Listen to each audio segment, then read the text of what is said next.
Welcome to the Slop Temple. We pray this video helps.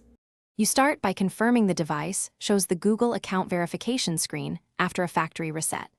Enter the original Google account, email, and password when prompted. This proves ownership and removes FRP lock. Once done, make sure Wi-Fi is active and the device stays charged above 30% to avoid interruptions. If you cannot recall credentials, pause here and use Google account recovery on another device before continuing. Trying repeated guesses can temporarily lock the account.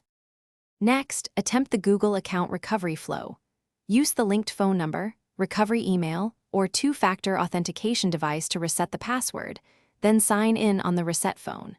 If that succeeds, the account will detach automatically after signing in and completing setup.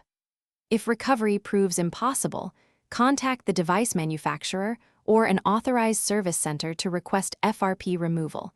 They can verify ownership and perform an official reset. Avoid third-party bypass tools, because finally, after signing in with the recovered account, finish the Android setup and go to Settings, Accounts to confirm the Google account is listed and removable. If the FRP lock still blocks you, repeat the official recovery steps or bring proof of purchase to the manufacturer or carrier. They can remove the lock reliably.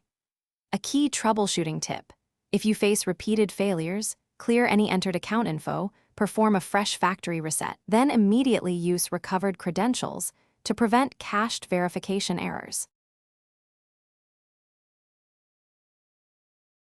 Thanks for watching. Consider subscribing if we helped you.